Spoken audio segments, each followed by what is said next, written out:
ये दोनों फॉर्मूलाज को हम सीखना शुरू करते हैं। जैसे कि आप देख पा रहे हैं कि हमारे पास एक स्कूल की छोटी सी अटेंडेंस शीट है जिसके अंदर बच्चों के रोल नंबर है, उनके नेम है, उनके सेक्शन है और उनकी 8 तारीख तक की प्रेजेंट एब्सेंट यहाँ पे हमने लगा रखी है। तो अब हमारे सामने एक क्वेश्चन आता है कि अब मुझे 1 जनवरी को काउंट करना है कि कितने बच्चे प्रेजेंट थे और कितने बच्चे एब्सेंट थे। यहाँ पे देखो हमारे पास मल्टीपल वैल्यूज़ हैं जिसमें से किसी एक पर्टिकुलर वैल्यू को हमने काउंट करना है। तो यहाँ पे जो हम फॉर्मूला यूज़ करेंगे वो काउंट इफ फॉर्मूला यूज़ करेंगे। तो उसके लिए मुझे क्या करना होगा, यहाँ पे इक्वल टू, यहाँ पे हम टाइप करेंगे काउंट इफ। उसके बाद इसने हमसे मांगा रेंज, यानी कि हमें अपनी रेंज को सिलेक्ट करना है, फिर हमें कॉमा प्रेस करना है, फिर इन्वर्टेड कॉमा, यहाँ पे हम लिखेंगे पी, यानी कि अगर हम प्रेजेंट को काउंट कर रहे हैं तो हम P यहाँ पे टाइप करेंगे, अगर हम एब्सेंट को काउंट कर रहे हैं तो P की जगह हम A को टाइप करेंगे, राइट।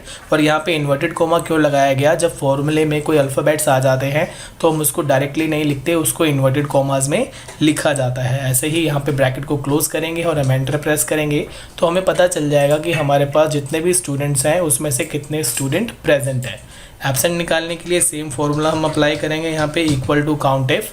उसके बाद अपनी रेंज को हम सिलेक्ट करेंगे, यहाँ पे हम कोमा लगाएंगे, इन्वर्टेड कोमा, यहाँ पे लिखेंगे A, inverted comma close, bracket close and enter. तो यहाँ पे हमें पता चल गया कि हमारे पास 2 बच्चे एब्सेंट हैं। अगर टोटल स्टूडेंट हमें काउंट करने होंगे तो उनके लिए हम फॉर्मूला अप्लाई करेंगे काउंट ए, और यहाँ से लेकर यहाँ तक रेंज को हम सिलेक्ट करेंगे, ब्रैकेट को क्लोज करेंगे, एंटर करेंगे तो वो हमें बताएगा कि हमारे पास टोटल 12 स्टूडेंट्स हैं, राइट। अब यहाँ पे 9 प्रेजेंट है और 2 एब्सेंट है, इसका मतलब तो इसका टोटल तो 11 बन रहा है, तो हमारा आंसर गलत आ रहा है। तो इसको क्रॉस चेक करते हैं। हाँ, अब यहाँ पे देखिए मैंने क्या किया, 11 तक ही मैंने इसको सिलेक्ट किया था रेंज को। तो यहाँ पे हमारी रेंज 11, 12 नहीं होनी चाहिए, 13 होनी चाहिए। एंटर करेंगे तो अभी देखिए आंसर बिल्कुल ठीक आ गया है, राइट। यानी कि पहले हमने कौन सा फॉर्मूला सीखा, काउंट इफ। अब हम बात करने के लिए जा रहे हैं काउंट इफ्स की। काउंट इफ में क्या होता है कि सिर्फ आप एक पर्टिकुलर रेंज में से, अगर वहाँ पे मिक्स वैल्यूज़ हैं तो उसमें से एक को ही आप काउंट कर सकते हैं, लेकिन काउंट इफ से आप क्या कर सकते हैं, मल्टीपल रेंजेस में से काउंट कर सकते हैं, राइट।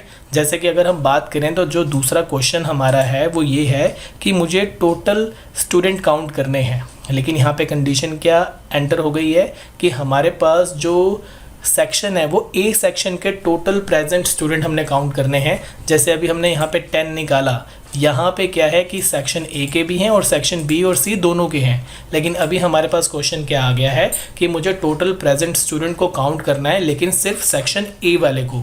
तो इसको करने के लिए हम काउंट इफ नहीं लगाएंगे, हम यहाँ लगाएंगे काउंट इफ्स, राइट। अब हम क्या करेंगे, यहाँ पे फॉर्मूला अप्लाई करेंगे जो नाम है हमारा काउंट इफ्स।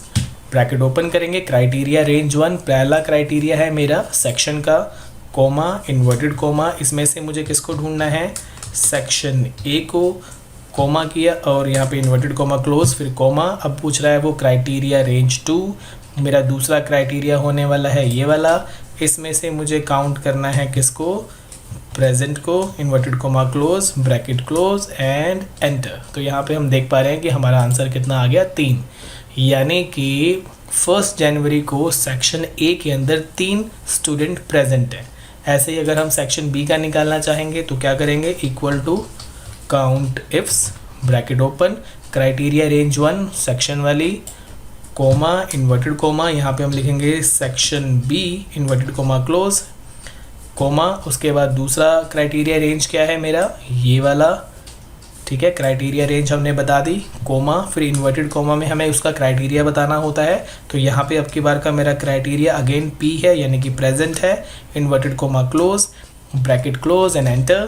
तो यहाँ पे आ गया, फिर 3 आ गया। अब हम निकालेंगे सेक्शन सी के टोटल प्रेजेंट स्टूडेंट को, तो इक्वल टू, यहाँ पे हमने लिखा काउंट इफ्स, पहला क्राइटेरिया रेंज सेम सेक्शन वाला, कोमा, इन्वर्टेड कोमा, और यहाँ पे हमने क्राइटेरिया में बताया section C, inverted comma close, फिर कोमा, फिर क्राइटेरिया रेंज 2, फिर मैंने दूसरी वाली रेंज को सिलेक्ट किया। यहाँ से मुझे क्या चाहिए, प्रेजेंट चाहिए, तो inverted comma close, bracket close and enter. तो आप यहाँ पे देख पाएंगे कि मेरे पास जो टोटल स्टूडेंट प्रेजेंट थे 1 जनवरी को वो 10 थे, जिसमें से सेक्शन ए के अंदर 3 स्टूडेंट, सेक्शन बी में भी 3 और सेक्शन सी में 4। तो इस तरीके से आप एब्सेंट को भी काउंट कर सकते हैं। बस पी की जगह आपको क्या लगाना होगा, ए लगाना होगा, यानी कि प्रेजेंट की जगह सिर्फ आपको एब्सेंट लिखना होगा। आई थिंक अभी तक की सारी बातें आपको समझ में आ चुकी हैं। अगर आपको कोई भी कन्फ्यूजन है तो इस वीडियो को एक बार रिपीट करके देखिए।